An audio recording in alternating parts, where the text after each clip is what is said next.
Audio test, 1, 2. Got about 20 minutes to go here for the start of the men's game. Testing audio, 1, 2.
Hello, everyone, and welcome or welcome back. If you just watched the women's game, we appreciate you for joining us here for the men's game. If you are just joining us, it is Skidmore versus Ithaca in a battle that has become one of the premier matchups here in the Liberty League. Ithaca, relatively new to the conference, came over from the Empire 8. They have been sort of a thorn in the side of Skidmore since they've gotten here. History between these two programs, right now, Ithaca holds the advantage. Skidmore is 7-13 all time against this Ithaca team, including losing 5 straight to this game. And since 2020, it's really been lopsided in Ithaca's favor. 2019 was the Ithaca win. Skidmore got another win in February of 2019. Since then, it was all Ithaca until 2023. And the last time that we beat this team was January 20th of 2023. So again, Ithaca's taken 5 straight, including sweeping us last year. Ithaca comes into this game not having the season maybe that they would have wanted to. First-year head coach Mike McSloy, that is his first season at the helm. Ithaca comes in at 2-5 overall, and coming off of 3 straight losses, 80-75 to Brockport, 80-70 against Rochester, and then a close one against Vassar just last night, 60-58. So they are 2-5. They're 0-1 in conference play. Skidmore, who has not had a season up to the standards of what Skidmore basketball has been the last 2 years, 6-19 2 years ago, 4-20 2 years ago, 6-19 last year. This year, though, off to a better start. We had talked about how Skidmore was a young team. They had a lot of new faces. They were a veteran-led leadership. A lot of upperclassmen for a long time. Everybody graduated. They had a bunch of freshmen last year. This was the youngest team in the conference, one of the youngest teams in the nation last year. Now they've come together, and they've figured out who they are, who they can play against, and they figured out that they can hang with some of the top-tier opponents that they're going to play in the non-conference. Skidmore's 4-2, 1-0 in conference play. They're on a 3-game win streak right now. When's the last time you heard that for Skidmore? 3-game win streak. They dropped the opener here to Plattsburgh in a tightly fought game, 80-73.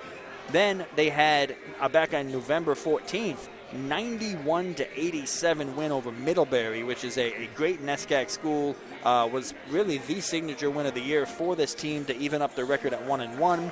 Then dropped a physical, low-scoring contest to a scrappy Western Connecticut State team before going on the road and winning 2 straight at Purchase, 58-50, and Norwich, 67-61. Again, 2 gritty games, both games down at halftime. Found out, the second half, they got their defensive legs under them. And this has been a team that has been tenacious, to say the least, defensively. One of the best defensive teams I think I've seen here in Skidmore in quite some time, at least the last 4 years. This is a team that does not allow a lot of points. I mean, yes, they gave up 80 to Plattsburgh State, but a lot of that was just the weapons that Plattsburgh State has, and Reem Welsh scoring 36. I mean, just no answer for him. Without Reem Welsh in, that would have been maybe a different outcome. Middlebury, again, 91 for them. They scored 87. Again, the question marks came in. All right, defense, here we go. It's going to be, they're going to have to outscore everybody. And then they buckled in.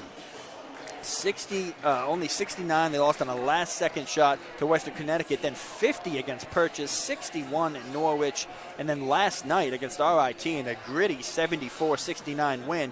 And the defense and the defensive woes sort of reared their ugly head a little bit again in the first half. 42-39 RIT at the first half, and we're like, all right, 42 points in the first half. RIT was making everything. Skidmore wasn't rotating well. They were turning the ball over. They were getting in foul trouble. They just did not play up to the same pace and the same standard they had the last couple of games. Second half, they held RIT to 26 points and went on to score 35 of their own to pick up a big conference win against an RIT team that is always scrappy, always a tough matchup.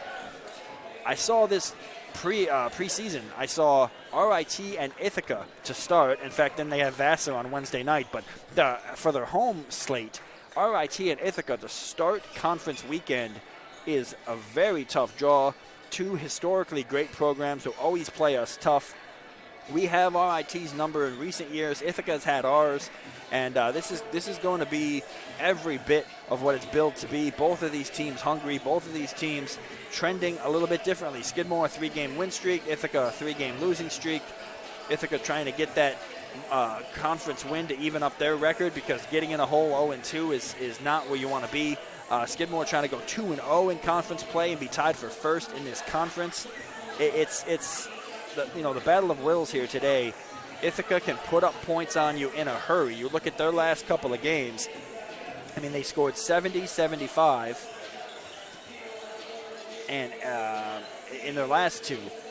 Had trouble scoring in the beginning of the season.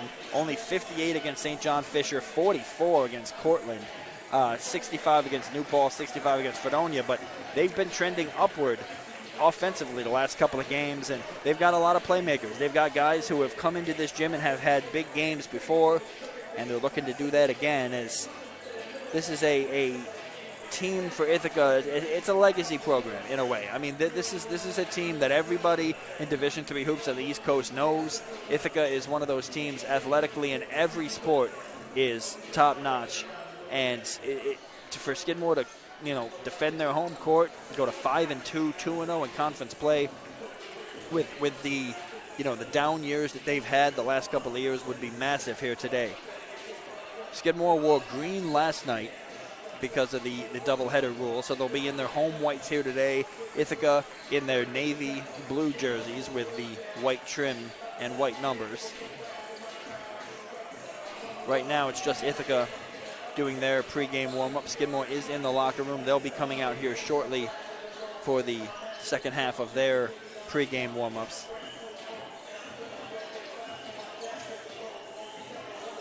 This is an Ithaca team that, like I said, can put up points in bunches. They're kind of like RIT in that regard, as they can score fast. They always make the good pass, the extra pass. They're very unselfish. They find the right shooter. They move the ball around. But you got to get them off their spot. If you can force Ithaca into sort of a chaotic pace and not let them get set in the half court, not let them get comfortable, you can beat this team. It's kind of like with RIT last night. In the beginning of the game, RIT was super comfortable. They were hitting their spots. They were making the passes. Guys were getting open. The pick and roll was working to perfection. And they put up 42 on us in the first half. Skidmore tightened up defensively, caused chaos with that full court press in the second half, and held them to 26 points in the second. So the key for Skidmore here today, start fast. They've had so many games this season where they've started slow and had to rely on a gritty defensive performance with maybe a 35 to 40% offensive performance from the floor.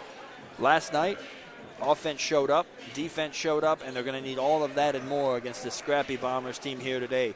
We got about 3 minutes to go until national anthem and starting lineups before we get underway for the second of this afternoon doubleheader between Skidmore and Ithaca. Again, voice of the Thoroughbreds, Chris McSwiggan here with you. Season number 11 for me behind the helm. And, I've seen this Ithaca team several times now. I saw them when I was at Hartwick College back when they were in Empire 8 school. And now we've got them again here, and we play them twice a year. The next time these two teams are going to do battle after this will be much later in the year. They're not going to see Ithaca again until, let's see, they've got Ithaca here today. They don't play Ithaca again until February 20th. So for them to get a win here, you get a top caliber opponent in the conference. You notch a win, get it under your belt, and not have to worry about them until the next calendar year. So we will see if Skidmore is able to keep the offense going. Last night they were fueled by a big performance offensively from some of their big-minute guys. Jacob Golden, the sensational freshman from Oklahoma, he had 20 points last night. He was one of 4 Thoroughbreds in double figures. Charlie Phantom had 14, Hakeem Daphnis had 14, and Joey Skorick was a double-double, 10 points and 10 rebounds. For the Thoroughbreds, they're going to have the size advantage again here today, as the tallest player on the Ithaca team is 6'9". In fact, there's 2 of them that are 6'9". Skoric is 6'10", and of course they've got the 6'9" Jack Lagarde on the inside as well.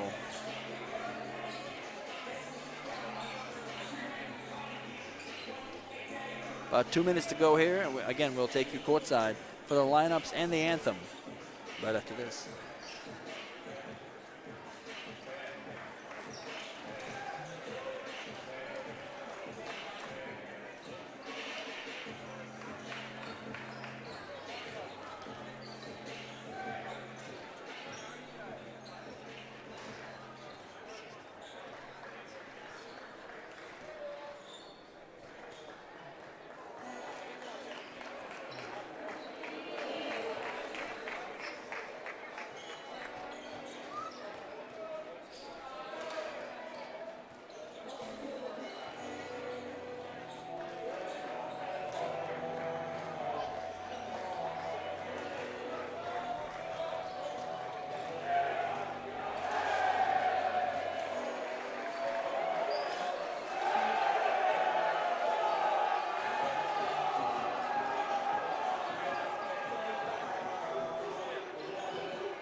Ladies and gentlemen, before we commence with today's starting lineups, we ask you please stand and join with us as we honor America with recitation of our national anthem.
And now for the starting lineups, I will announce them as PA does here.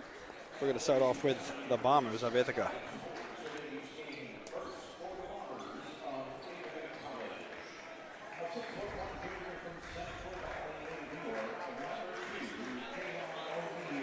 To be number 2, the junior from Central Valley Ilion High School. It is Jalen O'Neill. Number 7, Cole Wisenick, the senior from Cheshire Academy and Woodbridge, Connecticut, 6'2", 190 guard. Number 8, Matthew Zanker, junior from Cheshire Academy. From New York, New York, the junior, 6'6", 195. Number 14, Alex Penders, the junior from Foxborough, Mass, at 6'5", 210.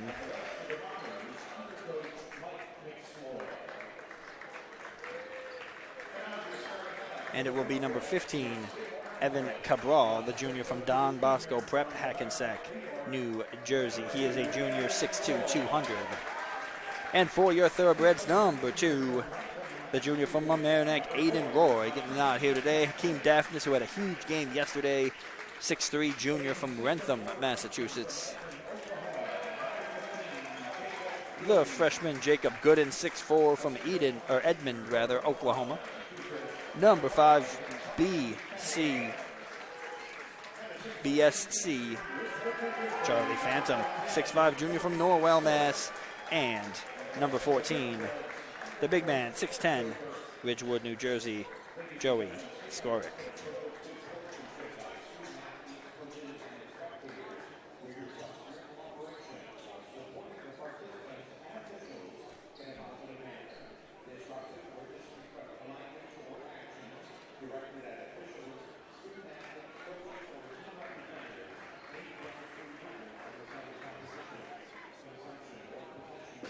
So it's Bombers and Thoroughbreds. It's going to be Alex Penders.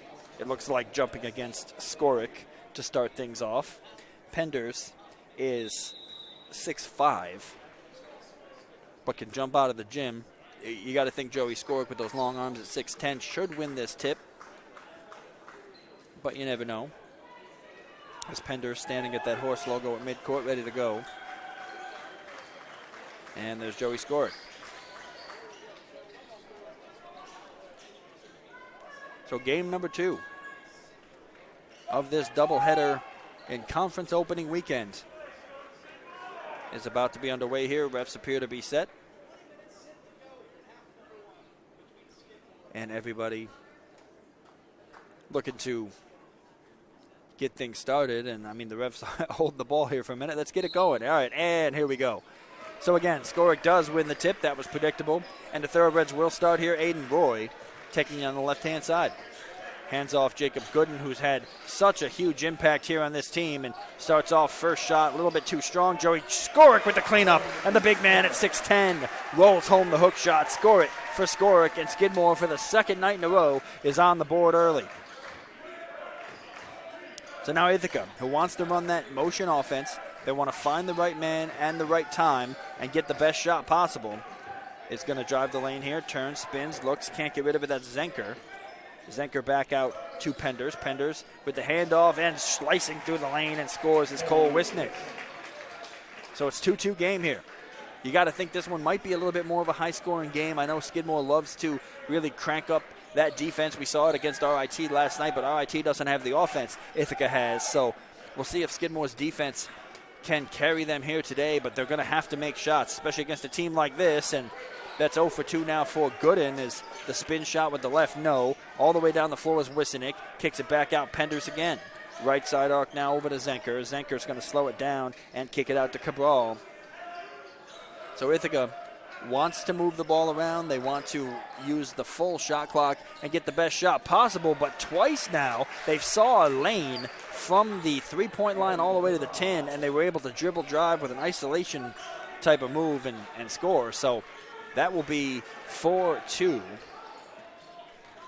as able to get to the rack was Evan Cabral. So Thoroughbreds find themselves down. Aiden Roy tries to answer himself with a little iso ball move and got it. So a little dribble drive there with a crossover, and Roy's on the board. And now Roy back on D again. A good job shifting his feet as Jalen O'Neal got all the way down there. And it's going to be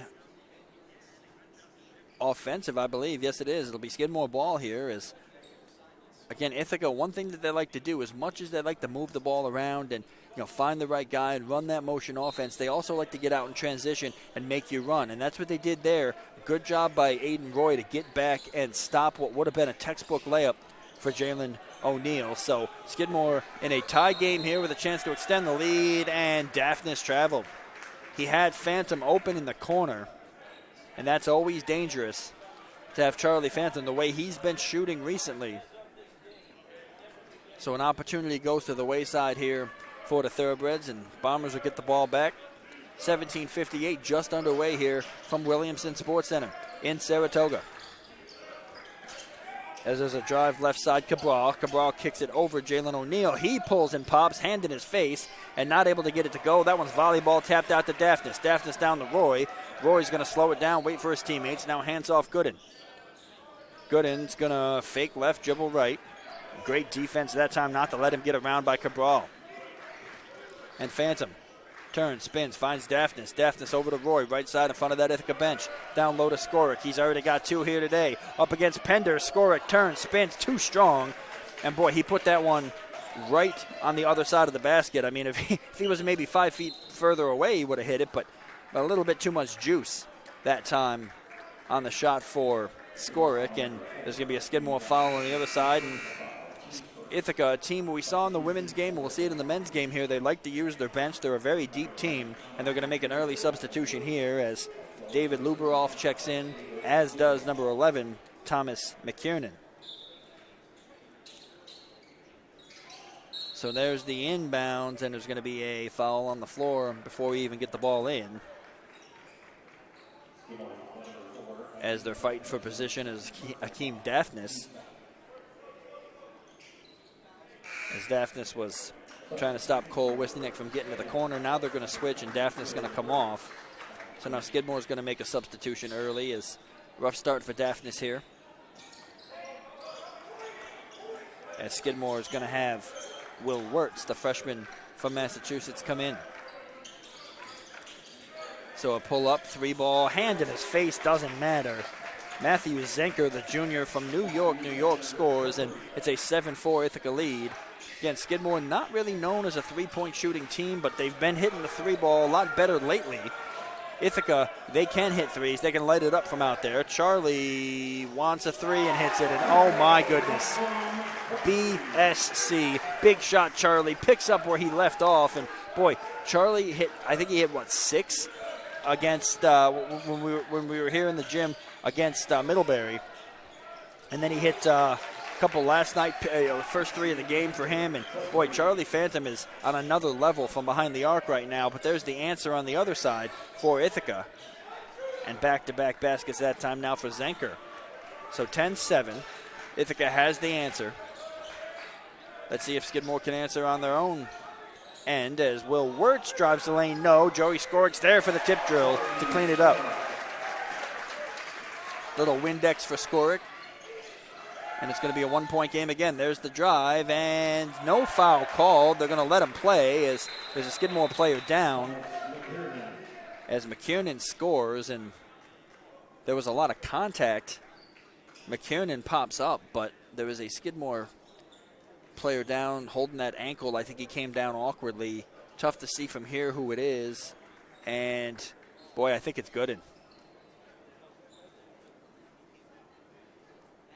And if that's Jacob Gooden, that is a huge loss for them. It is. So Jacob Gooden going to limp to the trainer's table here, and hopefully he's going to be able to come back into the game. As, again, a 20-point performance for him last night. Has had double figures in every game so far as a freshman, and boy, a massive loss against a team like Ithaca if he can't continue here today. So we'll take a quick injury timeout and be back. 12-9. Bombers in front. 15:52 to play in the first.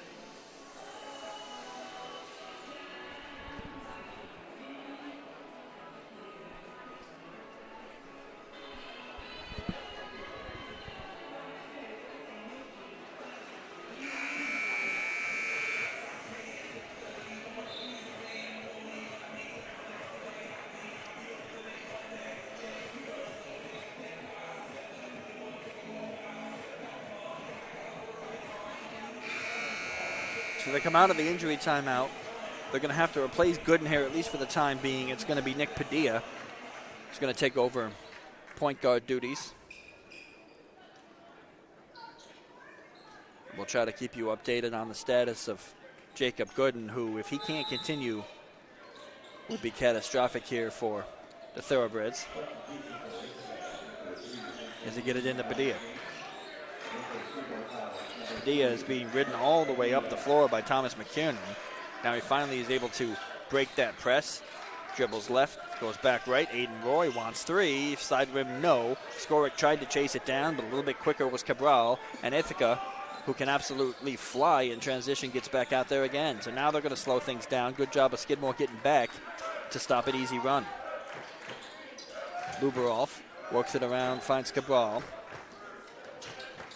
Cabral driving baseline, went for the up and under, pulled his dribble back, and is able to find Lubarov, who's got to do battle with Skoric down low. Skoric wins that battle.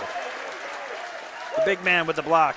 Joey Skoric, who had a double-double last night, adds a block to the stat sheet now as Roy finds Wirtz. Wirtz dribbles into traffic, almost throws it away, and good job tiptoeing along the sideline there by Aiden Roy, who had to do a little ballet to hold on to that one. Now Roy's got an 8 on the shot clock. Can Phantom hit a second? Yes, he can! Charlie Phantom hits another, and boy, a deep three that time to tie the game. And Phantom, who they didn't have for a lot of last year due to injury, has been huge for them early on. We knew what this kid could do coming in.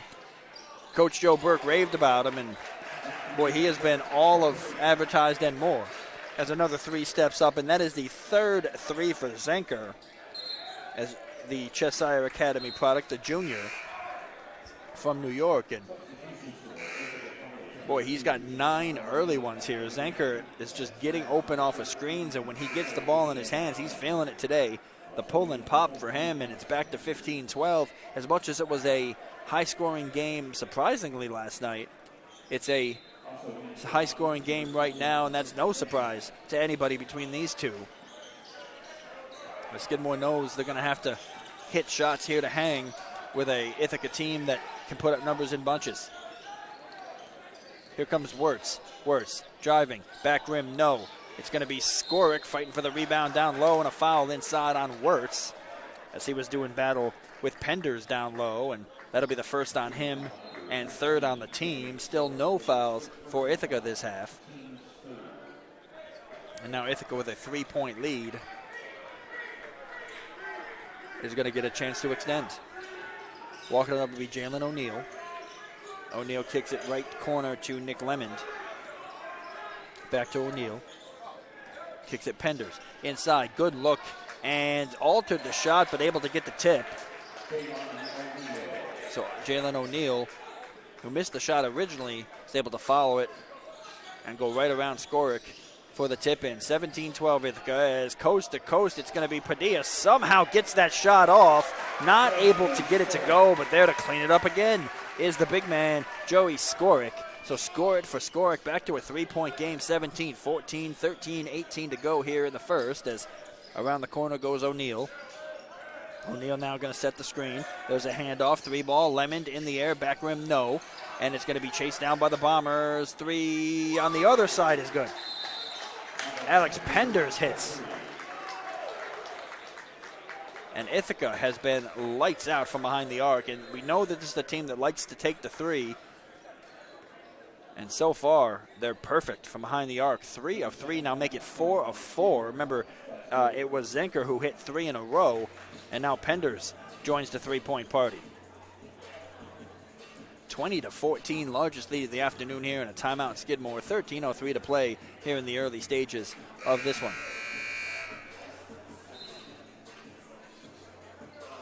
And it looks like, for those of you wondering at home, that Gooden is off the trainer's table, is back on the bench.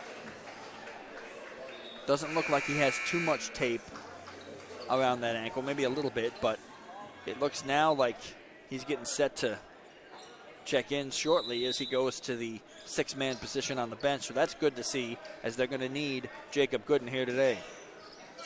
The press now for Ithaca, as they're giving Skidmore a little taste of their own medicine. It was that press that caused RIT fits last night. They do break it, though, as Will Wirtz inside. Does he get the roll? He does.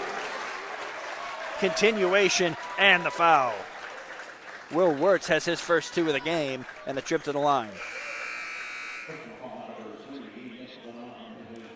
Checking in now will be Lagarde. It's again Jack Lagarde, the junior from Stowe, Mass.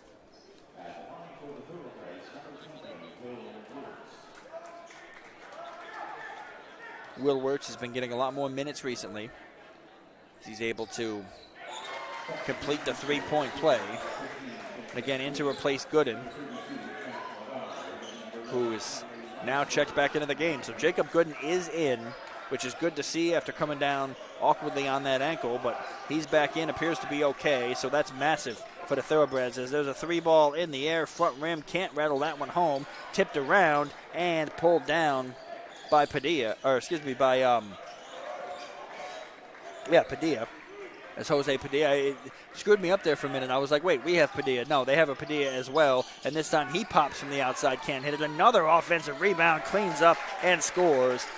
Chris Lathis. So Latheth scores. He went from Rochester, New York, Aquinas High School, one of the great programs out there. And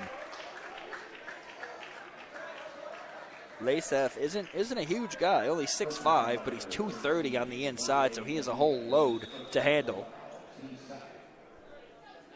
22-17, 12:06 to play here, so still early on, plenty of time here in the first, but Ithaca right now is doing Ithaca-like things. Skidmore has got to weather this storm a little bit and go on a little bit of a run, as there's Padilla. He wants 3, and he hits. And you cannot leave Nick Padilla that wide open. He's proven in the past he can knock it down from behind the arc, and he does just that there. But there was nobody around. There wasn't a blue jersey within 10 feet of Padilla on that one. So a busted coverage by Ithaca leads to a 3-ball, and it's a 2-point game as Latheth throws it away. That's going to be over and back. As Lagarde set his feet that time, didn't let the big guy get around him as he tried the hook pass out to Padilla and threw it right past him.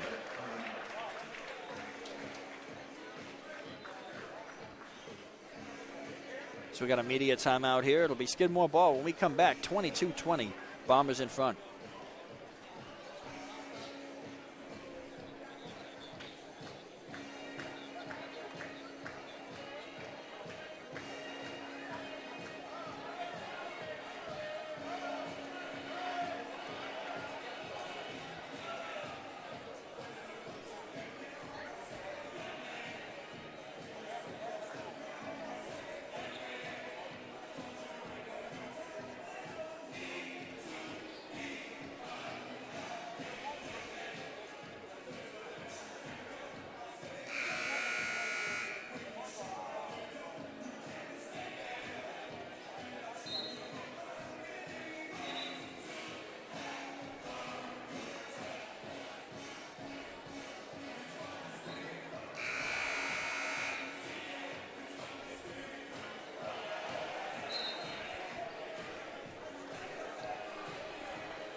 So coming out of the break, it'll be Thoroughbred ball. Chance to tie or take the lead here.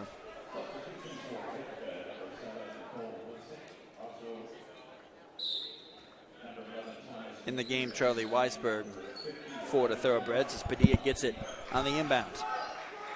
Padilla being D'd up by McKiernan as they get it out to Weisberg, back out to Gooden. Gooden still scoreless here today, and he traveled. So Gooden, who's been so good this season, and I think they just teed up the Skidmore bench.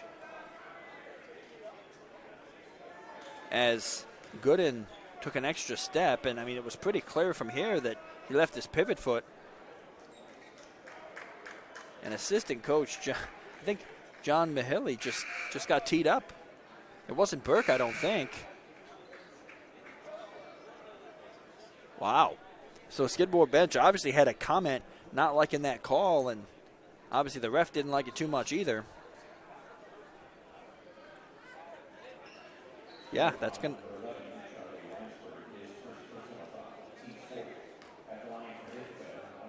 And they're going to... Okay, so they didn't tee the bench. They gave it to Weisberg because he looked right over at the bench, turned and gave the technical symbol. And I was going to say, I didn't see the bench overreact there unless it was some sort of a comment, but I guess Weisberg said something. So it'll be 2 shots in the ball for Ithaca, and able to hit them both if Matthew Zenker, who's already in double figures here with 11.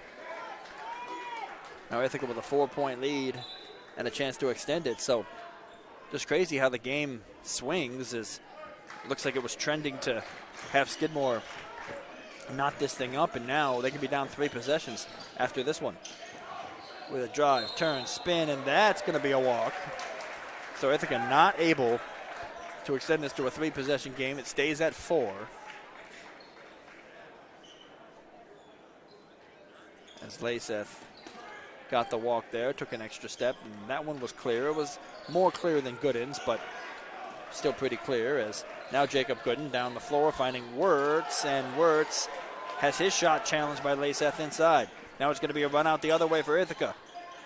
Zenker turns, looks, that's Cabral out there. Cabral is driving in on Worth, who challenges the shot. Great defensive play there for the freshman, but he's able to get his own rebound and kick it back out in space off the glass. No, and the rebound goes down to Wirtz. So good defense on the inside that time for the Thoroughbreds, as Gooden has it right in front of that Ithaca bench, makes it around the back dribble, pulls up, 15-footer, can't roll that one home, and struggling offensively in the early going here is Gooden, but you know, he's such a dynamic player. You know he's going to get the wheels going eventually, but again, scoreless for him right now.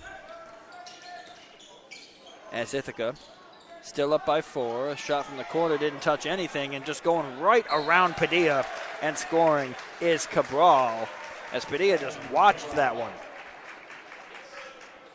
So it was an air ball from the corner by Wisnick.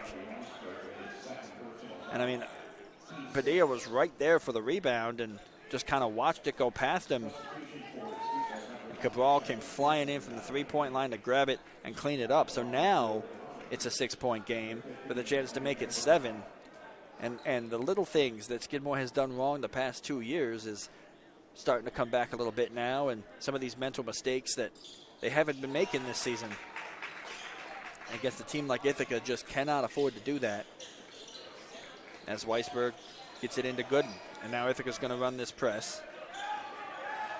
As Gooden gets the ball over to Weisberg. Weisberg corner, Phantom, back to Weisberg. Wide open 3. That one side rim, no. And it's going to be run down and out of bounds. So not able to save it was Cole Wisnick, who came flying out to try to keep the ball in and ended up in the second row with the bleachers there. So it's going to stay with Skidmore, 27-20 Ithaca in front. And I mean, this is nothing new for Skidmore. They've had to come from behind in all of their games this season. And now they're in a hole again, down 7. Still plenty of time, though, just under 10 minutes to play. As it looks like Will Amidon getting set to check in. Dylan McCafferty is going to take the inbound, and Lagarde will come out. So Amidon checks in. McCafferty in the game as well as he takes the inbound. And he's going to find Gooden in the corner. Now Gooden steps back jumper, and we knew it was only a matter of time before the freshman got going. Step back jumper's good there and makes the lead 5, 27-22. But now Zenker, who's been a big part of this offense for the Thoroughbreds, gets it, now hands off, looking in the direction of McKiernan, and it's knocked away, and that's going to be a run out again. Charlie Phantom's got it all alone, lays it home. So Skidmore forced the turnover, gets the run out basket, and we're back to 3, 27-24. And now the defense chant coming here from this large crowd at Williamson Sports Center. As Luberoff goes in on Amidon, goes up for it. There was some contact under the basket, and that is a foul. And, you know, it's so funny how the crowd, every single time the call, goes against the home team, even if it's blatantly obvious, they're always, oh, what are you doing? Oh, my God. And the crowd reaction there, they didn't like it. But, if you know basketball, the offensive player has the advantage in those situations, and they're going to call that 10 times out of 10. So that is a foul on Amidon, and the first free throw by Luberoff is off the mark. Second one is also no good, as it rolled around every piece of the cylinder before dropping off. And it's going to be a foul in the backcourt. And Ithaca getting a little aggressive on that press. Evan Cabral picks up his first.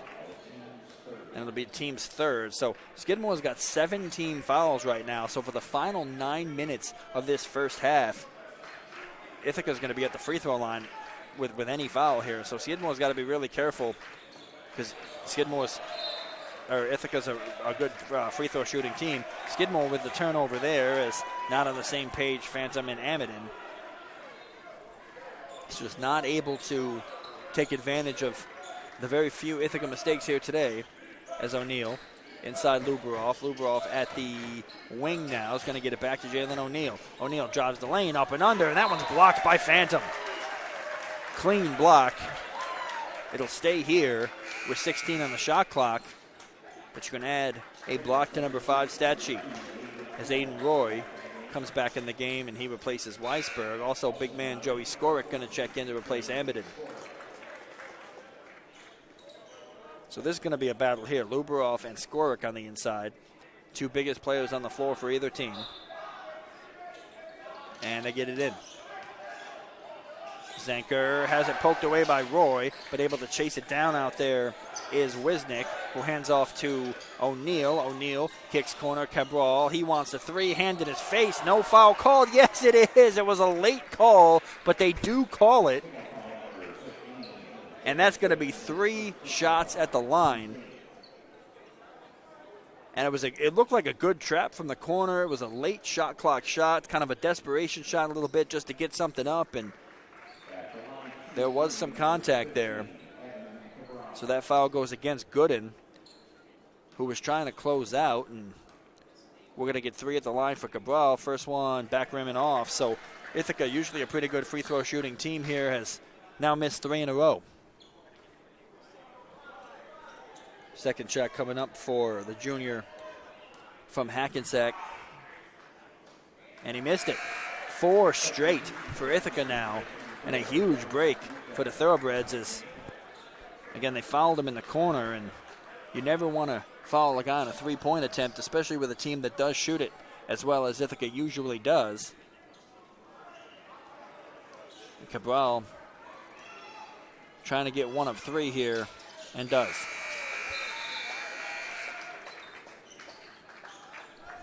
So, yeah, they add a point, but they mitigate the damage a little bit as Cabral goes 1 of 3 at the line. Now they get it into Skorick, and Skorick's trapped in the corner, gets it back to Gooden.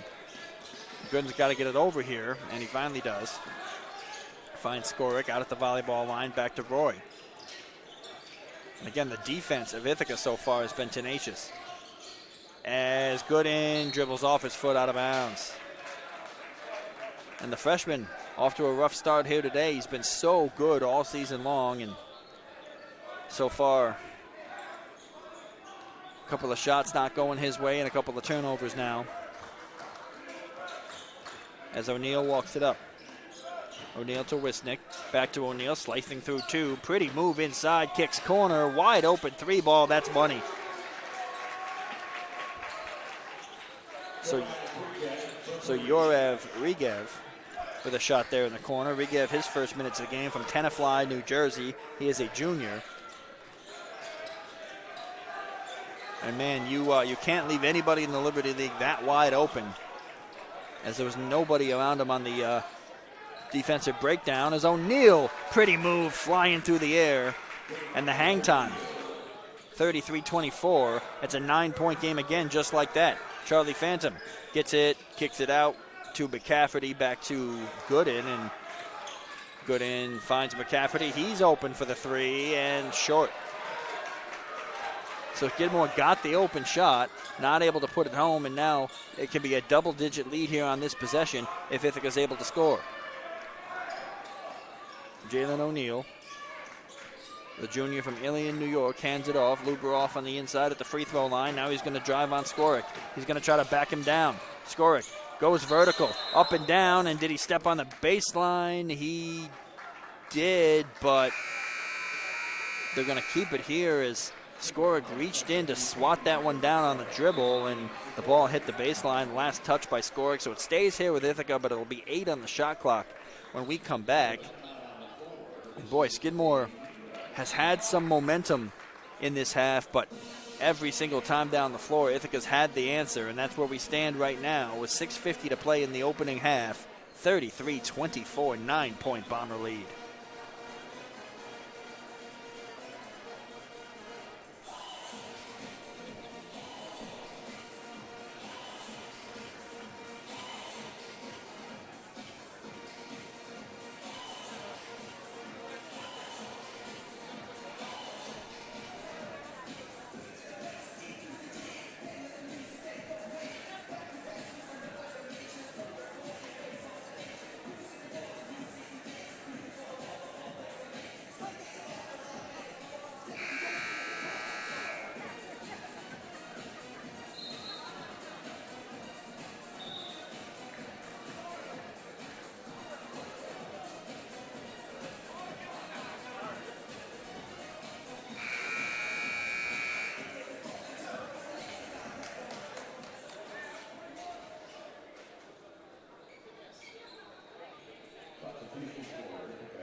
So it'll be Ithaca ball here, 8 on the shot clock, 6:50 game clock.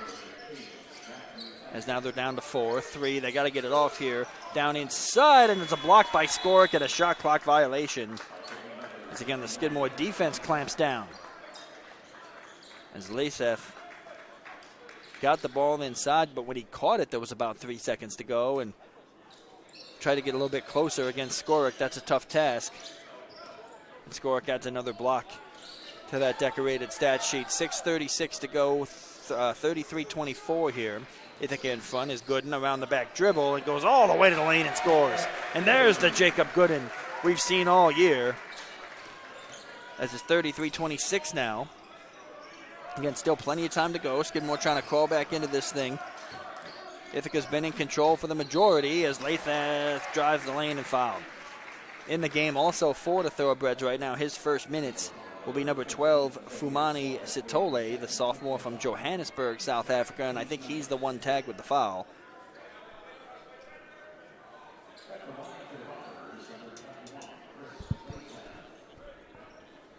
Skoric was in on it as well. The official stat sheet is giving it to Skoric, but both of them were right around the play. So now Skoric, if that is his, that's 2, and it is, so he's going to take a seat. Jack Lagarde going to check in. First one is good for Lacef. Second shot is good. So 4 for him. And now again, that aggressive press, and Roy has it knocked away as they run the trap in the corner. And again, this is that press we saw last year. We had trouble beating it twice. They killed us with it last year. We ran the press against RIT last night. We've not done it as much here today, and maybe we should get a little bit more into it, as again, we're having some trouble getting the ball even over midcourt here, as there's a foul in the backcourt. And boy, Ithaca is aggressive right now, as Jose Padilla, the junior guard from Newton, Mass, gets tagged with that one. 4th team foul on them. So still a couple more here before we see free throws. Now they get it over. That's Aiden Roy. Aiden Roy calling the play. Hands off Gooden. Gooden slices through 2. Tries to get to the lane. Backs up. Step back. Jumper's good. And there's Gooden. Gooden back-to-back buckets as the freshman starting to heat up a little bit. 35-28. 5:38 to play. And that's a walk inside. That was as clear as day. As Padilla tried to go in on Gooden. Gooden stood his ground. Nobody was around to pass to, so he took an extra step there. So an unforced turnover that time. I know the defense really kind of forced it in theory, but it goes down as an unforced turnover, and it's Sitole in the corner. He's trapped and fouled. So that's going to be on number 15, Evan Cabral.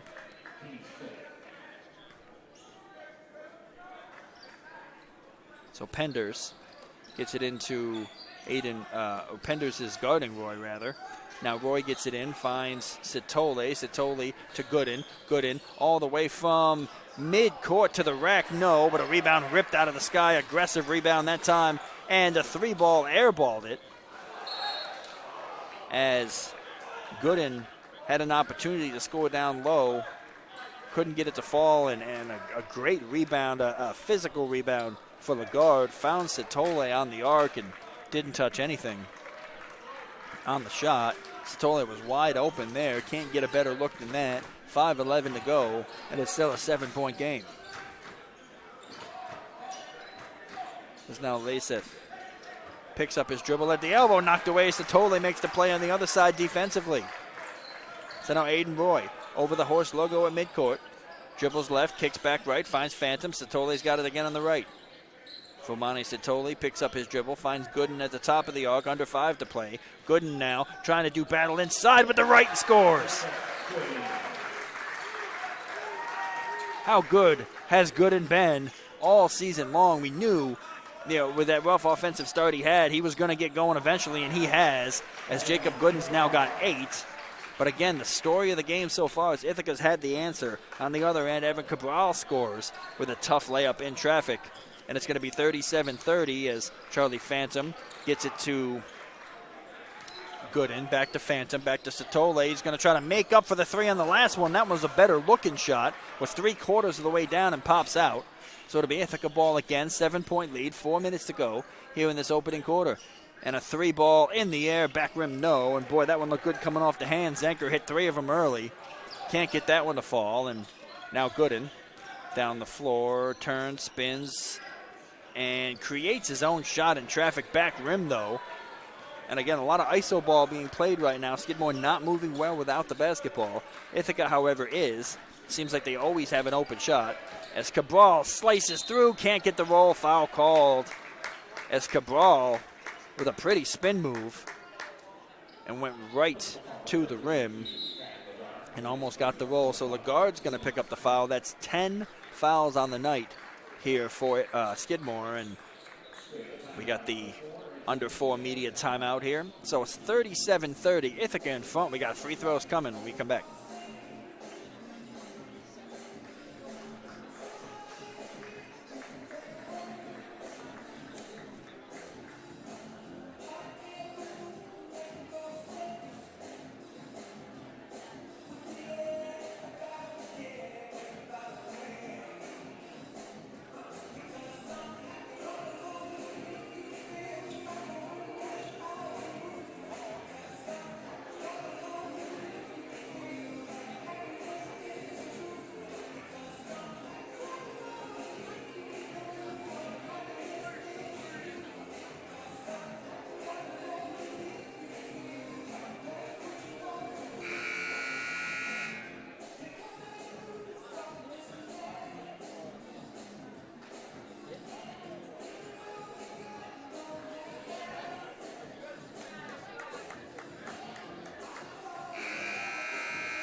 So coming out of the break, Ithaca with a chance to extend this to potentially 9.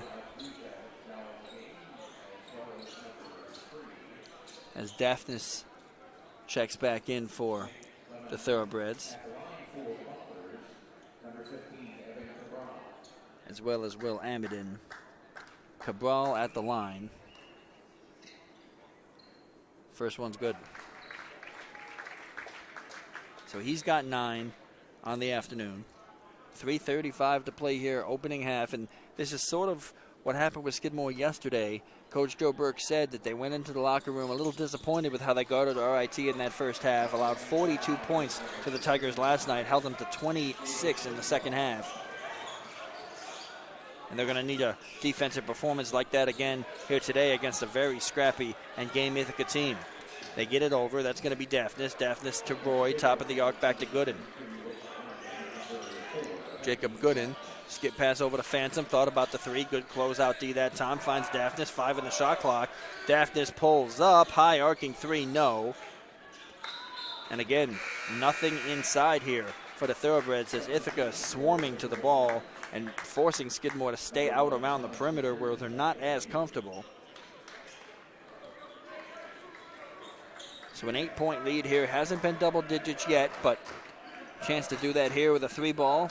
Or any basket, really. It's an 8-point game. As O'Neal looks, and there it is. 10-point game as O'Neal gets to the basket with ease. He's got 6. With that quick footwork, and the press is on again.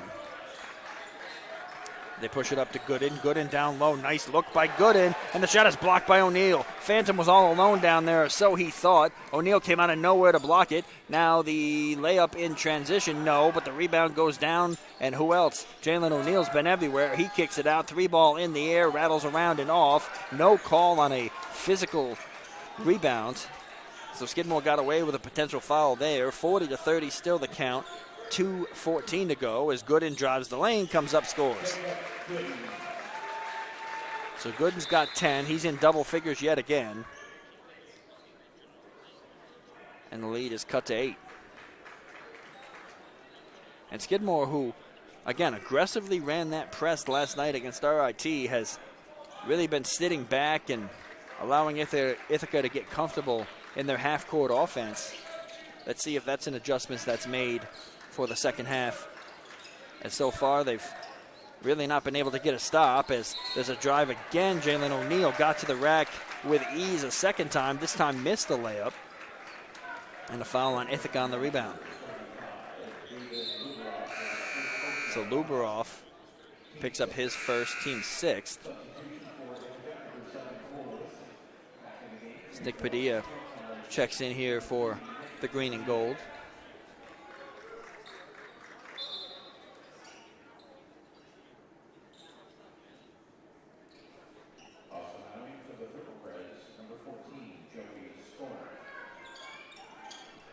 As it goes into Aiden Roy. Roy over to Padilla. Padilla gets it back to Roy. They got to get it over. Finally, they do. As the bounce pass to Padilla on the right side. Nick Padilla, he drives the lane. Pretty spin move at the free throw line. Tried to create a shot, couldn't get one. But he's able to get it out to Roy.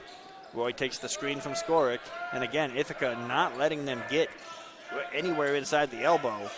As Roy has to pull up, and oh boy, he hit it. Not an easy shot for Aiden Roy as he pulls up from 15 and scores. 6-point game here, 1:19 to go. O'Neal kicks corner. Now they're going to work it back around. O'Neal's got it again.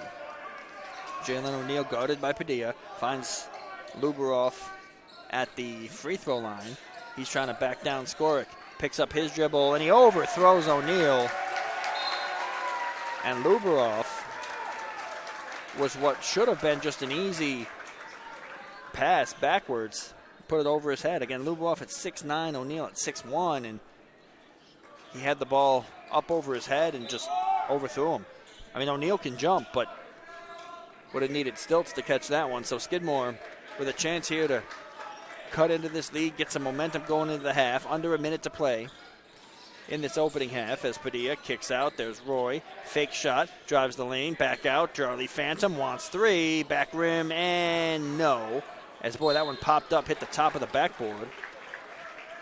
And Phantom knows he wants that one back. Wide open shot for him. And the way he's been shooting lately, you got to think he's going to knock that down. Instead, it's going to be a foul on Padilla. So his first, but it's team's 10th. So it'll be Lubarov at the line. He missed a pair earlier.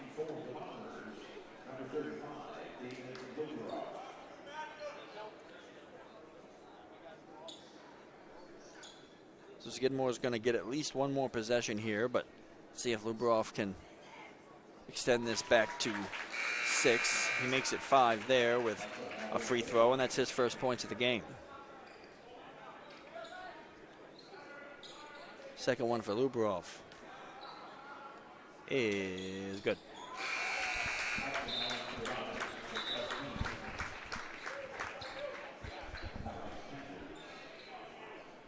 So Penders checks back in here for the final 43 seconds. As they get it into Gooden. Gooden is trapped in the corner. Skip pass across to Roy, who pulls it down out of the sky. What a catch by Roy. And he's able to make the no-look pass to Lagarde. Missed the layup. Out of there is Jalen O'Neal. O'Neal flying up the floor. He's D'd up with Gooden and a travel. So Gooden held his ground. And O'Neal going a little bit too fast. And boy, what a catch by Roy there. As, again, this trap for Ithaca has been a nightmare so far. Roy had to pull that one out of the sky like he's like a safety playing football. As Roy gets over the half-court stripe, splits 2 defenders, finds Skoric, has it poked away. Skoric was going up for the dunk there as Penders reached in and punched it out. So it'll stay here with the thoroughbred. Shot clock's turned off. They can hold for the final shot if they so choose. 42-34. And, I mean, shades of last night for those of you who may have been following along. Skidmore allowed 42 points in the first half to RIT as well, before outscoring them 35-26 in the second half. Looks like Ithaca's going to end this half with the exact same at 42. Skidmore's content to hold for the final shot. Gooden's got it up at midcourt. Gooden pulls up for three. It's blocked. And Gooden, not much he could do there, as had a hand in his face, and Matthew Zenker threw it back. And that's how the half will end. Remember, it was 42-39 at the half last night against RIT. It's 42-34 right now. So Skidmore's got some work to do here in the second half, but they weathered the storm last night. Let's see how they pick up in the second half. We'll be back right after this, take you around the Liberty League with some scores from around the conference, give you some stats and analysis as well.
So in that first half, for the Thoroughbreds, they shot 41% from the floor. They're 15 of 36. Ithaca, almost 50%, and it shows 48.3, 14 of 29 from the floor. Ithaca had 5 threes in that first half, 5 of 11, 45% from behind the arc. Skidmore, not usually a three-point shooting team, only shooting 27% right now from out there at 27.3. Ithaca got to the line a lot in that first half. They're 9 of 14. Skidmore only with 1 free throw. And that could be the difference, late in this game, is they've struggled to get to the line a lot this year and kind of been a Achilles heel for them when they do get there, but they're 1 of 1 on the day so far. Ithaca, however, is cleaning up on the glass, 24-13 advantage on rebounds, 8 offensive to 5, and then defensive 16-8. So Skidmore is just not crashing the offensive glass, getting bullied on the defensive glass. There's been 4 ties and 1 lead change. Ithaca has had the lead for 83% of this game, about 16 minutes. Skidmore has led this game for 25 seconds. Last lead for Skidmore was 2-0. Ithaca moving the ball around well, as they usually do. 6 assists in the first half for them. Skidmore has 4. Ithaca, uncharacteristic 9 turnovers. The difference is Skidmore's got 6 points off of turnovers. Ithaca also has 6 off of the turnovers, but Skidmore has only committed 4. So Ithaca's making a little bit better, opportunities. They're making a little bit more of their opportunities with those turnovers. Ithaca's bench has contributed to 11 points. Skidmore has 6. They do lead in blocks, however, at 4-2. And second chance points, Ithaca leads that as well, 11-8. Both teams with 35 possessions. Skidmore with 11 team fouls in that first half. Got to clean that up a little bit and keep Ithaca off the line. Once again, it is 42-34 here at the half. And again, Skidmore was in the hole last night, albeit it was only 3 points. But again, not the defensive efficiency that they want to allow 42 points in a half.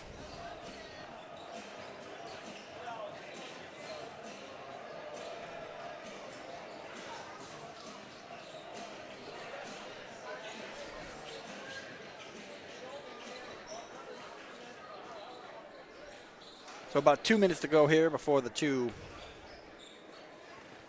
take the floor again for the second half. And we'll be back to bring that to you here from Skidmore College in Saratoga.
So an 8-point lead for the Bombers.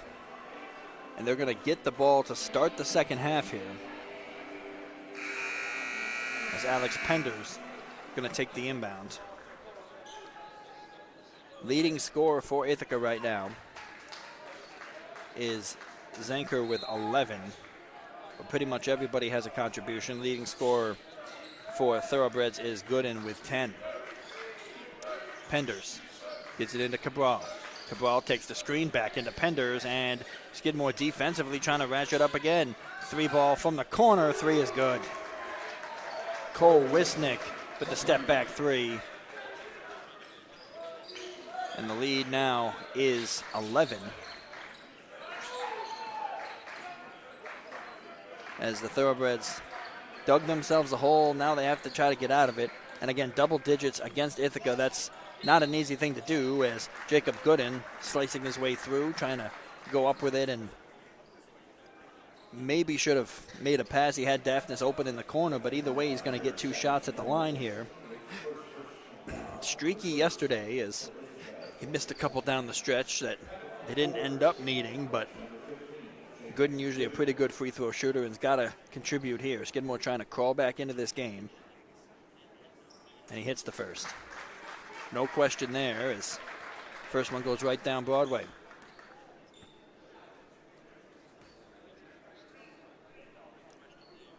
Second free throw coming for Gooden is good. It rattled in.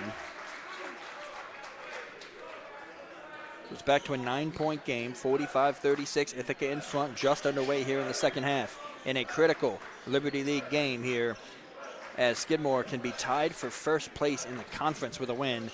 Ithaca still trying to get their first conference win after losing by 2 to Vassar last night. Cabral gets it out to Zanker. Zanker corner. Wisnick just hit a 3 from there a second ago. That one a little strong, and it's a rebound put back up by Jalen O'Neal. So again, Ithaca has owned the glass in the first half, and O'Neal, who's not the biggest guy at 6'1", but boy, he is tenacious, and he's actually leading in rebounds right now, believe it or not, as Gooden almost walked with it, instead gets it on a lob pass over to Aiden Roy. Roy to Skorick, back to Gooden. Gooden D'd up by Wisnick, finds Daphnis to the corner. Roy wanted the 3, good closeout, instead finds Daphnis, who leaves it short from 3. So it's going to be Zanker down the floor to O'Neal. Jalen O'Neal, skip pass across Cabal on the right side, right in front of that Ithaca bench. Back out Penders. Penders hands off Cabral, goes right by Skorick and scores. So Ithaca picking up where they left off a little bit here, doing whatever they wanted, and they are on a 7-2 run to start this half, at an 8-point lead to go into halftime with. Now they're on a 7-2 run to start the third, and this is kind of the start that we needed to have Skidmore go on, but instead it is Ithaca that is in control and has been. 49-36, largest lead of the night is 13. And they're looking to make it 16 here, and they do.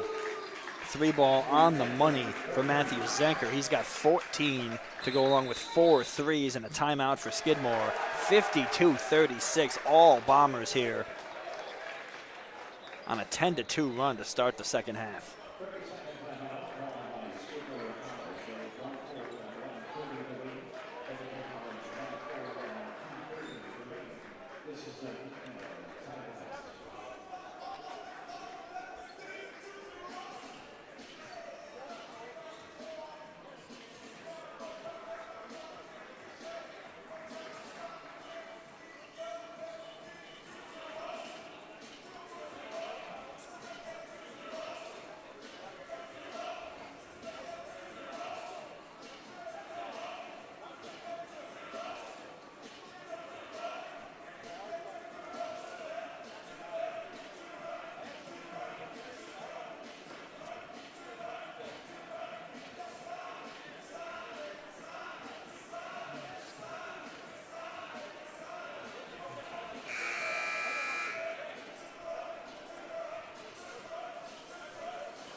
So McCafferty, Wirtz, and Weisberg and Lagarde in.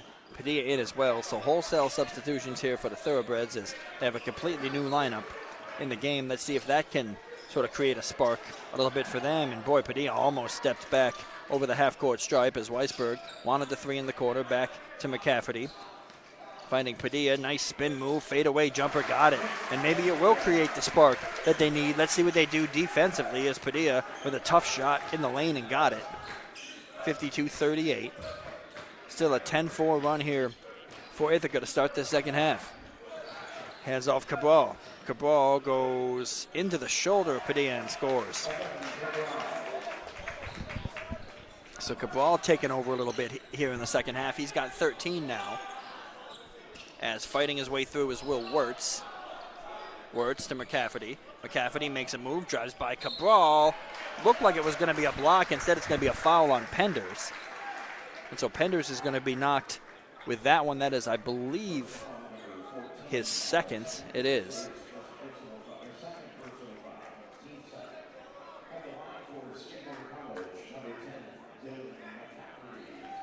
So McCafferty, chance for his first points of this contest. And he got it.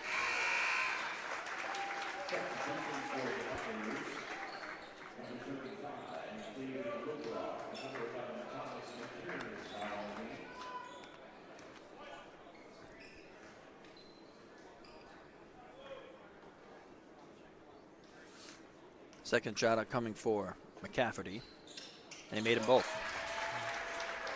Dylan McCafferty, 6'4" junior from Chapel Hill, North Carolina, is on the board with two, and it's back to 14. 54-40 here, 16 minutes to play in regulation.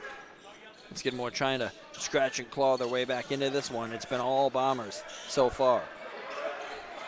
As Luberoff gets it out to O'Neal. Jalen O'Neal makes a move in the lane, almost had it stolen, instead gets it out. Three ball in the air and good. Thomas McKiernan.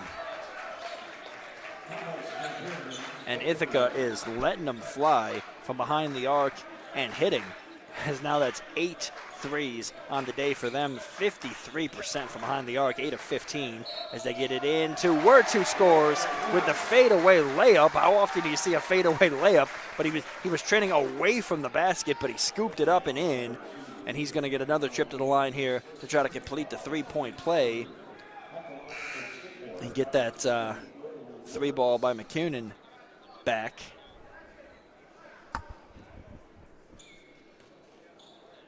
So now 5 points on the night for him as he rattles that one off. So 57-42. Ithaca still firmly in control. Skidmore trying to make something happen defensively as they kick it out. Zanker three, and everything's dropping for Ithaca right now. Zanker, the contested three, and the 9th of the night for the Bombers. And now Jones tries to pull it away from Weisberg and a foul. But man, Ithaca is, well, I mean, we knew they were a three-point shooting team coming in, but they've hit 9 already. They're going to be 9 of 16 here, so 56% behind the arc as a team here today, and it's 60-42. As McCafferty is going to be fouled by Jalen Jones.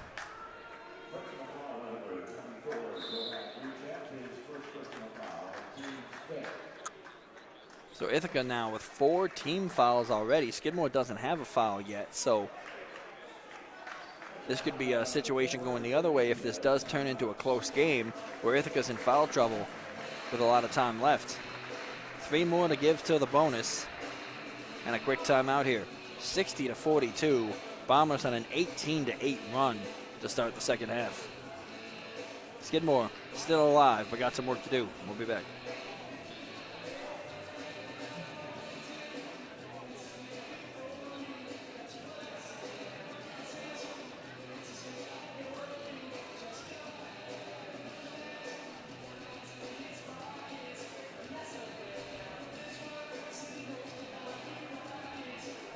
So Vassar who is Skidmore's next opponent, as we see them on Wednesday night down in Poughkeepsie.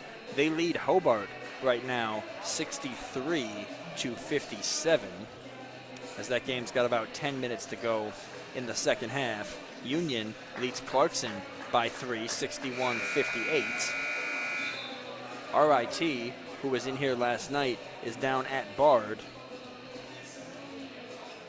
And right now, RIT's up 61-43 on Bard, so they are in cruise control down in Annandale on Hudson, and RPI smacking St. Lawrence right now 40-26. So it seems like a lot of, other than the Union game, a lot of lopsided games in the Liberty League here today, so far as last night, a bunch of close games.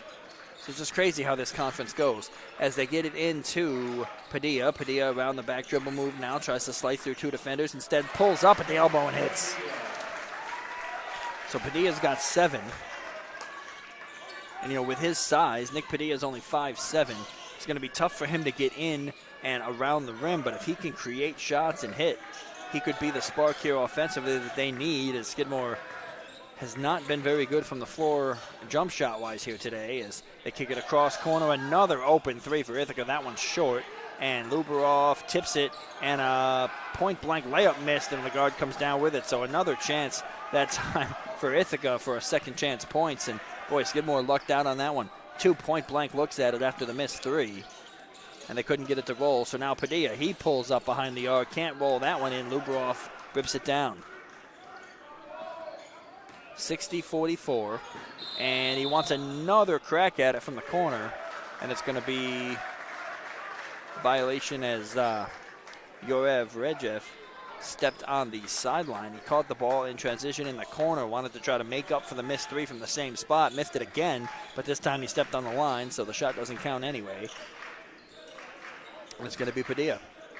Bringing it up the floor now, tries to slice through 2, and he does. He gets to the rack, somehow got the shot up, almost rolled it in.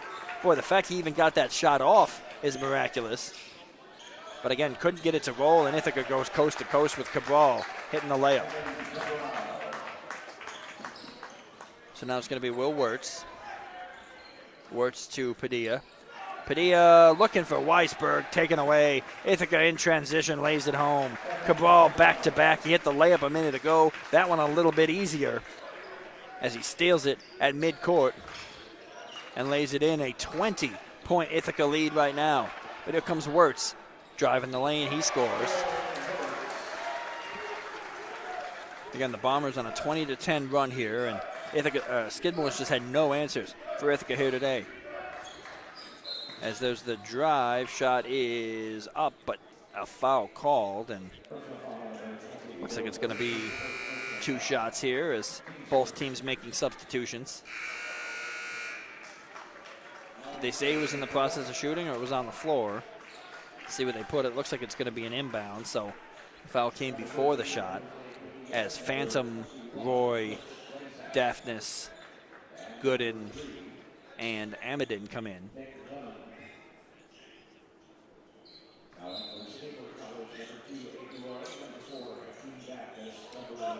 So Nick Lemond is in the game as well. Gets it over to Laceth. Laceth, the pass back, 3-ball in the air. Padilla, he missed it, and they're going to wave it off. They're saying it was offensive on a moving screen. So Jose Padilla picks up his 3rd. So that's the team's 6th. So 1 more foul, and we're in the bonus here. So Skidmore, if I'm Skidmore now, I'm attacking that basket. I mean, make them follow you. It's going to be free throws the rest of the game here with 13 minutes to go, and maybe get some of their big guys in foul trouble. But, man, Skidmore's going to be shooting free throws here for a majority of this second half if Ithaca stays this aggressive. As Roy catches the ball there. He's got Padilla out on him. Roy over to Daphnis. Daphnis back to Gooden. Gooden around the back dribble. Tries to back down Cabral. And the spin move somehow got it up. Gooden with the little finger roll. Wanted the foul call. Not going to get it. But, boy, Gooden, no business making that shot at all. But he puts it home, and we need everything we can get right now. 64-48, 12:47 to go. Again, it's been all Bombers here. Skidmore trying to get back into things, back in business. It's 22-12 this half. So they're going to need to get some stops, which they have not done at all yet today. And, you know, they didn't get the stop that time, but it was a self-inflicted wound as there's a travel by Padilla. Skidmore's got to capitalize on every possession now. Again, that's easier said than done as Ithaca plays great defense as well, and they've been swarming here today. As Gooden drives the lane, up and in, soft touch. Gooden's got 16. And it's back to a 14-point game, 64-50, with 12 minutes to play. As Lemond gets it inside to Laseth, who goes to the rack and gets the foul. He took 2 Skidmore defenders with him. And again, Laseth, not the biggest dude in the world at 6'5", but 230 pounds. He is a whole load trying to stop on the interior when he gets it. I mean, the size of a fullback, just charging down, you know, towards the 10. And boy, Laseth was so big for them last year on the interior, especially against us. And he missed the first free throw. And boy, that was just a play where Ithaca caught him sleeping as Charlie Phantom was there for the rebound, but he just watched it basically, and Zanker came in behind him. So leads back to 18 as Zanker got the offensive rebound. And again, just Skidmore just does not have the ferocity right now that they had against RIT last night as Gooden throws it off the foot of Zanker out of bounds. Joey Skorick checking back in.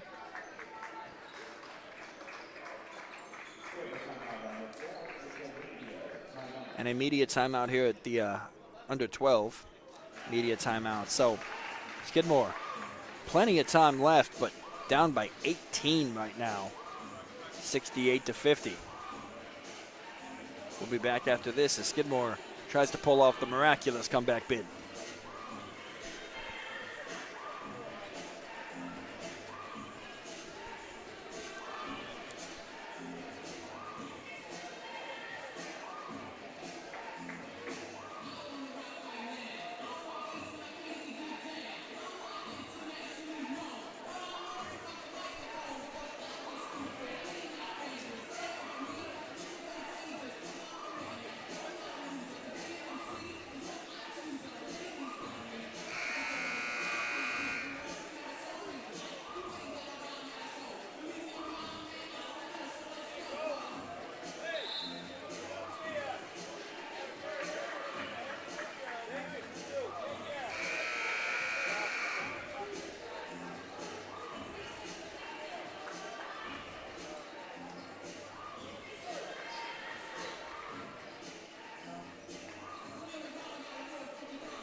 As Skidmore, on the inbound out of the media timeout, draws up a play to get to the rack and a foul called. So now that's the 7th on Ithaca.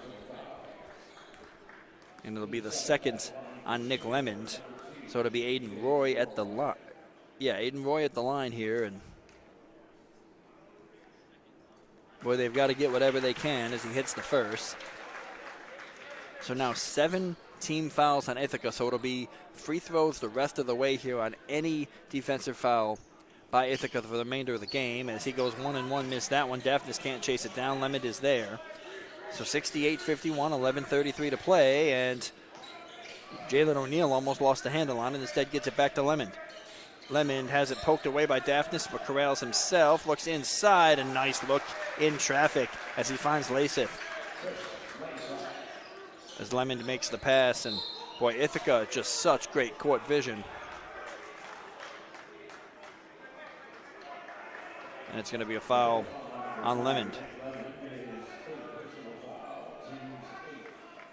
So that's 8 fouls on Ithaca now, and it's going to send Skidmore back to the line as, again, Lemond doesn't like it as you said, he was pushed first, but that's usually how it goes. They always see the retaliation, not the initial contact. So cooler heads got to prevail in those situations as he's tagged for the foul, and Skidmore will go back to the line.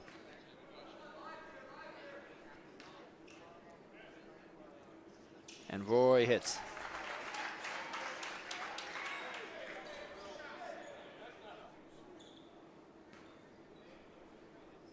Second shot coming for Aiden Roy, and he got it.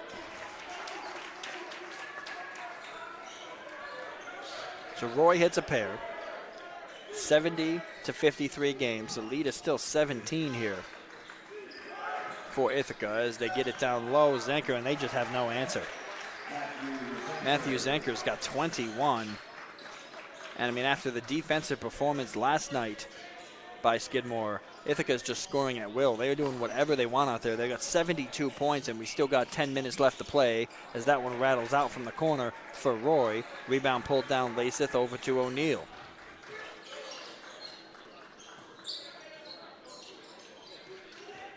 Already 30 points this half for Ithaca.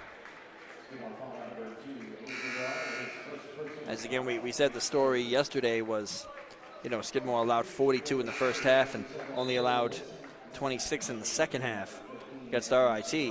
Well, here we are with just over 10 minutes to play, and they've already got more than they allowed last night in a full half. So Skidmore's got to crank it up here. They've got to tighten up defensively. As Cabral drives the lane with the left, lays it home, and they're just doing whatever they want out there. Absolutely scoring at will right now as the wheels have sort of come off the bus here for Skidmore defensively this entire game.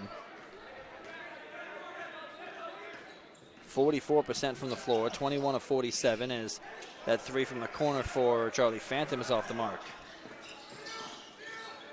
21-point game here, 74-53, 10:02 to play. Lasith gets it down low against Skoric and gets it blocked as Skoric read that one well, and there's a foul for it. I think they're going to give it to Gooden that time as he was trying to get the ball and go and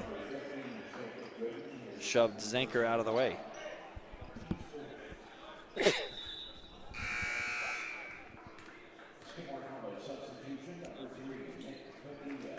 So Padilla comes in, he replaces Daphnis.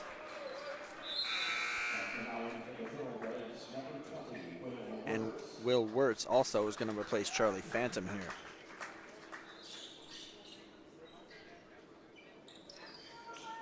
Gets it in Lasith. Lasith over to Zenker. Zenker's already got 21 on the day and almost made it 23 there as he had a good look at it, but it rattled out. So now Padilla to walk it up the floor here to the corner of Roy. Roy has Jalen O'Neal all over him, finds Gooden again. Gooden against Wisnick and drives the lane too short as he went for the scoring attempt, and you gotta like his aggressiveness there, but maybe not the best shot by him as Lasith down low scores. He's now in double figures as well, the fourth Ithaca player in double figures here, and it's 76-53, and they're pouring it on at Williamson. As Roy thought about the step back three, instead gets it over to Gooden. Gooden down low, Skoric. And again, Skidmore has been in every game so far this season. Yes, they, obviously haven't won them all. They're 4-2, but they have been in every single game. Every game has been a battle back and forth, and this is not something that they're accustomed to right now at home, being down by 23.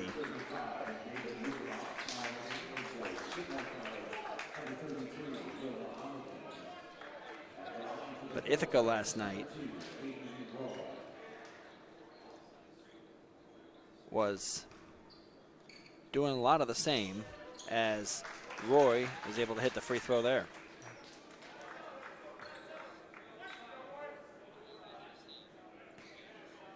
Again, both teams looking to get over the hump here. The men's team has scored 85 and 95 in their last two games, and they're well on their way to that here. Again, 85 wasn't quite enough last night. but they did score 47 in the second half. Leading scorer for the Bombers last night was Cabral with 27. And right now, Cabral's got 19 as there's a score down low, David Luberoff. The lead is 24. As Padilla pulls up, jumper, back rim, no. Luberoff has it taken away from him, and there's Amadin. He hits the layup. So Luberoff went up between two white jerseys there, hit the deck, and it was take your pick, and it ended up being Amadin that put it home. As Luberoff this time on the other side can't get it to go, tips it, no, tips it a second time and scores. So 80-56. Again, we scored. They scored 85 last night. They've got 80 already with 7 minutes to go. Scored 95 against Rochester in an overtime game, but I mean it's nothing right now is indicating that they can't put up 100 in this game. As again, Skidmore defensively just all out of sorts. 7:39 to go. Timeout, Thoroughbreds. This one is getting late early.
So out of the timeout, 7:39 to go, 80-56. It's been all Bombers here on Skidmore's home floor. Thoroughbreds have played very well at home this season, but not so much here today. They're 2-2 at home, but they're well on their way to being 2-3. Before a difficult matchup with Vassar on Wednesday night. As shot clock violation there for Ithaca. Padilla gets it in. And Wirtz is in trouble. Able to get it back to Padilla, who crosses midcourt. Hand off to Wirtz. Wirtz drives the lane off the glass. No. Boy, they just don't have an answer right now on the inside as every shot is contested. Everything is difficult for them. And credit to Ithaca's defense for making them uncomfortable. What we said pregame about what Skidmore had to do to this Ithaca team to have really the success that they wanted. Ithaca's doing all that and more. As Skidmore all out of sorts on both ends of the floor. 80-56 right now, under 7 to play as they kick it over to Wisnick. Wissink, Jalen O'Neal, 3-ball no. And that one is going to be popped out of there and corralled by Wirtz. So Padilla walks it up the floor. Out to meet him is Thomas McKiernan. Drive, shot up, off the glass, and good for Padilla. Padilla's been a spark for them. He's got 9. Good offensive day for him so far. And you know, one thing about this Skidmore team, though, is they're not just going to fold. Any team that is coached by Joe Burke is they're going to continue to fight for the remainder of this game. There might not be, you know, enough time to come back, especially down 22, but they're going to fight, that is for sure, especially on their home floor They're especially not going to lay down, but if they can get some stops and at least make this interesting down the stretch, it'll say a lot for kind of the moxie of this team. But this one certainly is a gut check for the Thoroughbreds. Last night they were riding high, and maybe coming out of this one they'll realize maybe they got some more work to do than they initially thought, as that one drives in and foul is called. That's on Padilla, and Ithaca's back at the line.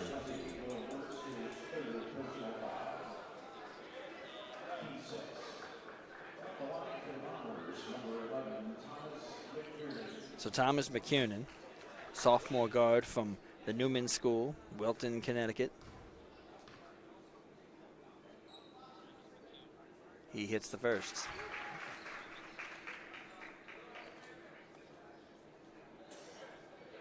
Ithaca has made 10 free throws on the night. So has Skidmore, however. Both teams been pretty good from the line.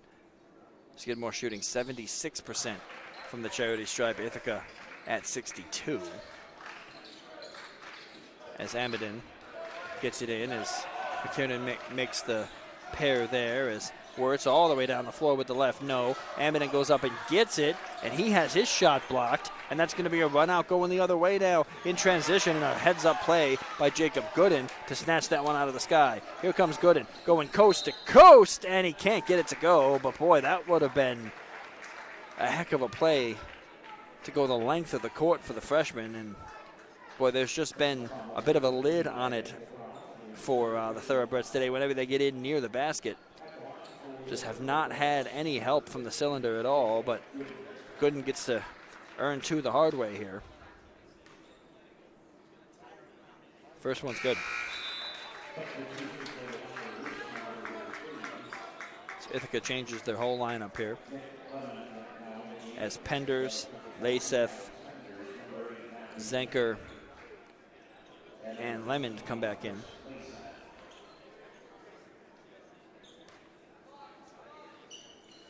And second one's good.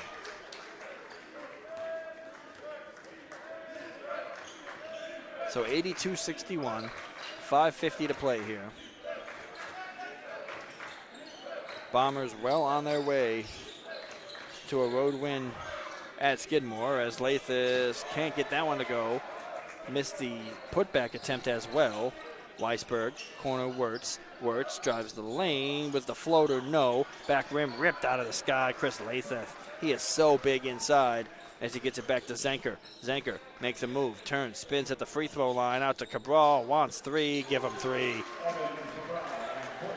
10th three of the game for Ithaca, and it's 85-61. Back to Wirtz. Wirtz high off the glass and got it to go. So a little transition action that time for the Thoroughbreds. Leads back to 22, 5 minutes even to play here. Zenker thought about the three. Wirtz closed out on him. Now he drives past him, creates the separation using the body. And Zenker's got 23. Far and away the leading scorer, and then he steals the inbound. Can Zenker get 5 quick ones? No, as, boy, he stepped back for 3 and couldn't get it to fall, but man, and he knows too, he was open on that 3. See Zenker put the hands on the head there, and boy, he's just been huge for them today. Zenker has 23, Cabral with 22. And it's awfully tough to win a game when you've got 3 players on the court at one time in double figures for the opposition, 4 players total. They're getting contributions from everybody here today.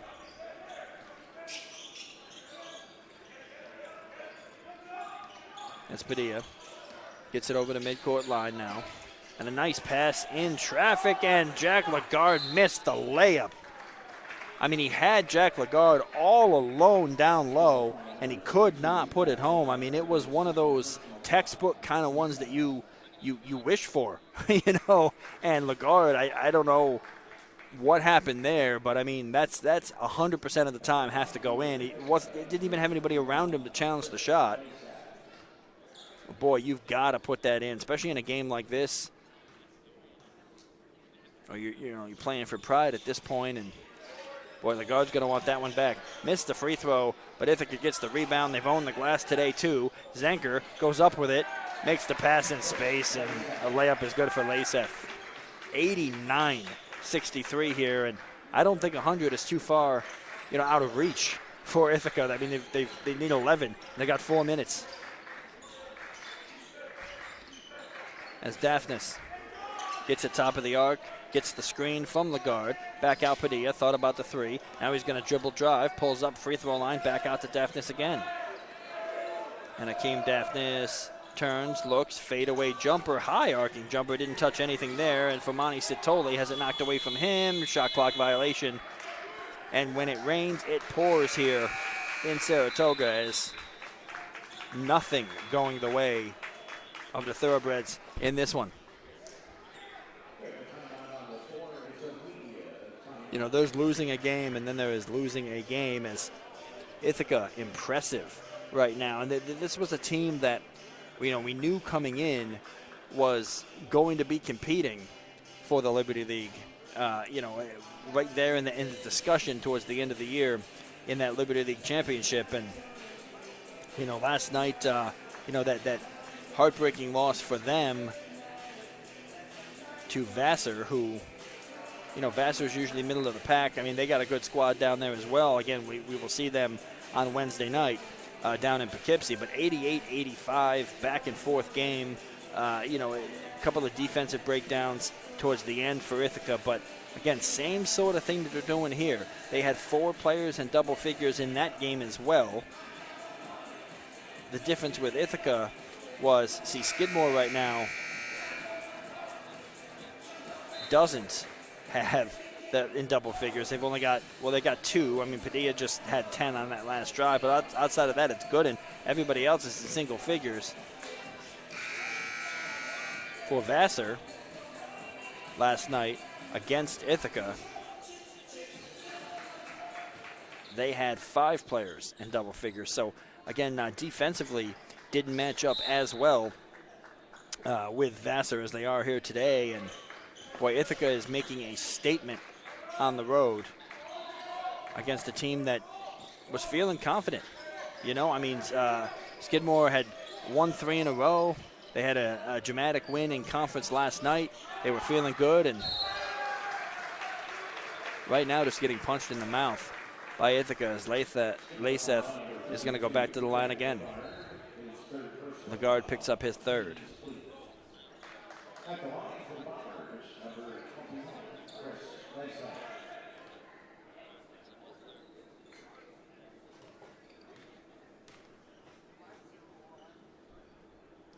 And he rolls it home.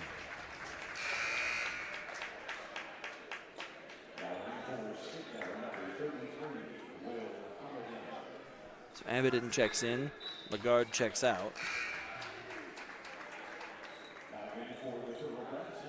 For men's basketball, you would think for Ithaca, they were going to be the, one of the teams in the Liberty League down the stretch that was going to make some noise, especially in the conference tournament. Didn't have the season necessarily that they would have wanted. I mean, this Ithaca team is 1-5 coming into this game. 0-1 in conference play. Lost 3 in a row, albeit an overtime game to Rochester, a 3-point game to Vassar. Close games, but again, they're a 1-5 team. With losses to Brockport, Cortland. They beat, the only win of the year is at Hamilton. And, in some of those losses, 60, 61, 70. I mean, they're just not scoring the way that they're scoring here today. And, if you're Skidmore, you got to look at this and say, it's a 1-5 team. What happened? Why Ithaca was having kind of a disastrous start to their year based on the standards that this team usually has. For Ithaca being, one of the top-tier contenders in this conference. And if you're Skidmore, I don't want to say they overlooked them at all, but, this was a hungry Ithaca team that wanted to make a statement on the road, and they're doing just that right now. 91-63 as Padilla pulls up, and he's been good today. He's got 12 as he hits the elbow jumper. And we're under 3 minutes to go here. Now, again, 91-65. It's been all Bombers here today. After scoring 42 in the first, they have 49 this half, and they've held Skidmore to 29. There's a drive, kick, across. Penders wants 3, no. And the rebound is tapped. Luau gets it to McCafferty. And again, Padilla up and in. Can he roll it in? He can. He gets a little English on that one. Fighting through blue jerseys down low, and with the soft touch, Nick Padilla's got 14. And another trip to the line here.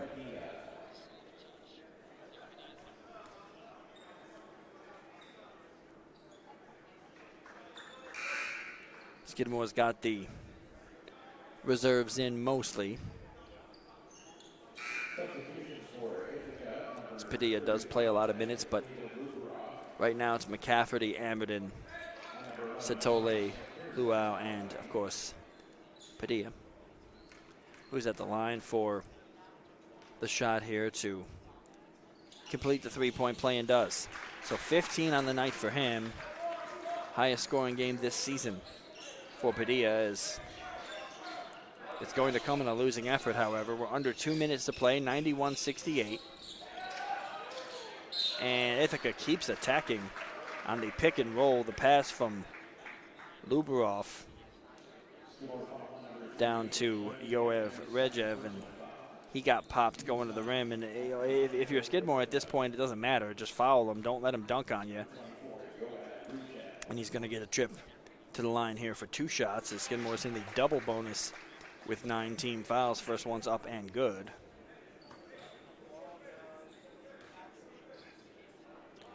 Second free throw, got it.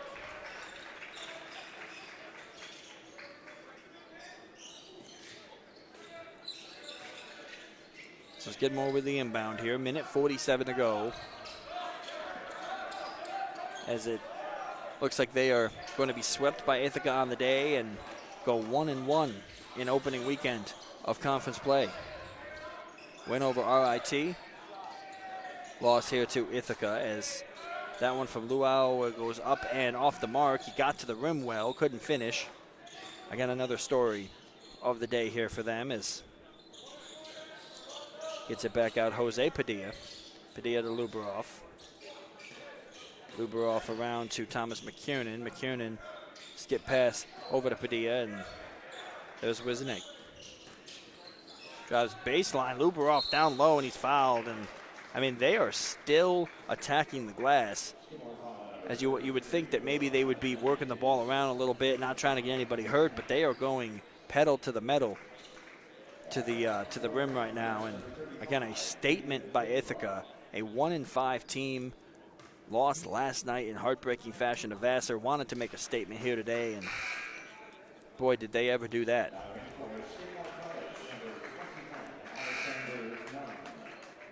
Checking in for his first minutes, number 21, the senior, Alexander Nunn.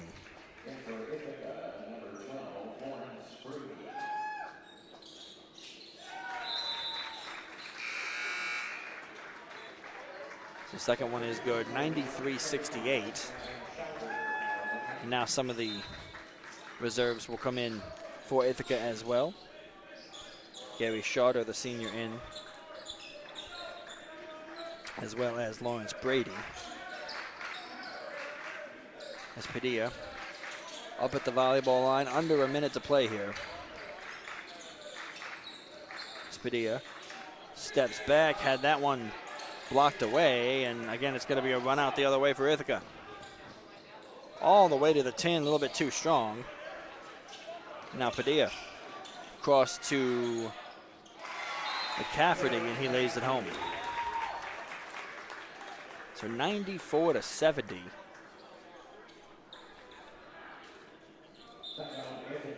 As there is and now there's the timeout, Ithaca, and they're set to play. They had to put a couple more of the reserves in, so about a 0.7 difference between the shot clock and game clock. So Ithaca, you would think here, is just going to hold this for the final shot. and get out of here with the win. They're working around the perimeter here, and they're going to come away with a big one.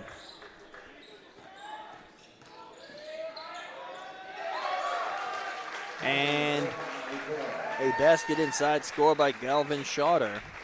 96-70, and that's going to do it. So after this, for Ithaca, they go on the road again out to Geneva, New York, as they play Hobart, before going to Hoboken, New Jersey to play Keene and St. Joseph's College of Maine in that tournament before returning to Ben Light Gymnasium to face RIT. Again, as we said, for Skidmore, after this they're at Vassar before going out to Greensboro, North Carolina for that Spring Hill Suites tournament. And then they're on the road for 4 straight. So they will not be back in this building again until January 20th. So for those of you who are listening, we will see you again.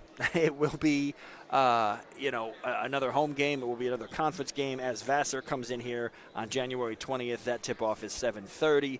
We'll see what Skidmore's record looks like by then as they navigate this road conference games on the road and that tournament. But again, 96-70 here today. Not the game I think anybody in white and green and gold wanted to see, but it's a learning moment, it's a teaching moment, and it's something that they can get better from.